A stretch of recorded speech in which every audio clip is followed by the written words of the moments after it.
Sabi nga nila, walang bagay na mahirap gawin para sa taong mahal mo. Kahit ano pa man ang mga bagay na gusto niya ay ibibigay mo.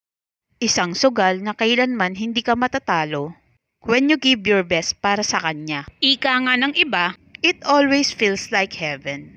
Because true love is not expecting something from the one that you love. Kahit pa nga wala siyang naibibigay sa'yo, ay ayos lang.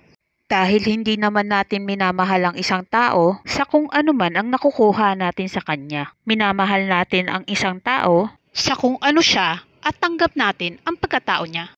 Para bang may kakaibang mahika kapag ikaw ay umiibig. Dahil ang puso mo, isip mo, buhay mo, kaluluwa mo at ang mga plano mo ay nakatuon na lamang sa kanya. Kahit pa nga anong ipagawa sa'yo ay ayos lang. At kusa ka nagkakaroon ng idea, mapasaya lang siya. Para kang isang bulag na hindi na kailangan pilitin kung ano ang dapat mong gawin. Dahil ikaw mismo, gusto mo yung ginagawa mo. Because love is not selfish. Na 2% lang ang ibibigay mo at 98% ay sa iyo. Na kung ano lang ang matanggap mo, ay iyon lang din ang ibibigay mo sa partner mo. Sabi nga sa Roma 13:10, ang pag-ibig ay hindi gumagawa ng masama sa kanyang kapwa. Ang pag-ibig ay siyang katuparan ng kautusan. Kagaya ng ating Panginoong Hesukristo na kahit pa wala siyang nakukuha sa atin, ay minamahal niya tayo at ibinibigay ang lahat-lahat sa atin sa araw-araw. Love is still the best thing that you can give to someone. When you embrace the idea of falling in love, you are supposed to give in and give up all the things that you can sacrifice to someone. Pag nagmahal ka, kaya mong ihuli ang sarili mo. Kaya mong kalimutan ang sarili mo. Kaya mong di mang iwan. Kaya mong magtiwala kahit nahihirapan ka na.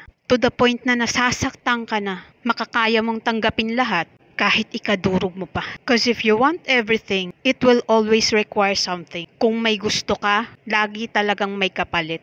And the sad thing here is, no matter how hard you try, how much time, how much effort you will give to someone, palagi ka pa ring makakatagpo ng taong mananakit at aayaw sa'yo. Na magagawang itapon lahat ng pinagsamahan ninyo, lahat ng pinaghirapan mo, lahat ng mga plano mo, gawan ka ng masama at kaliwain ka, ipakita sa yung gusto niya lang ay pera na hindi ka niya mahal. Ipagtabo yan at ipahiya ka sa buong mundo. Para lang umalis ka, para lang lumayo ka na, para lang tigilan mo na siya. Kasi ang totoo, wala siyang pakialam sa nararamdaman mo.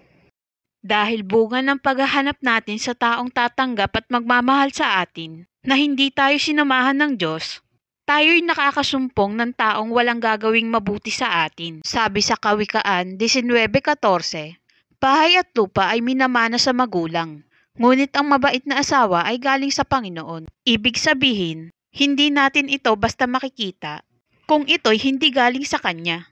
We just need to trust the Lord kung kailan niya to ipagkakaloob sa atin. Ang magmahal ay isang mabuting bagay. Kailanman ay hindi ito magdudulot ng masama. Ngunit ang pagmamahal na dapat nating unahin sa lahat ay ang Diyos. Na nasusulat sa Mateo 6:33, datapwat hanapin niyo muna ang kanyang kaharian at ang lahat ng ito ay pawang idadagdag sa inyo.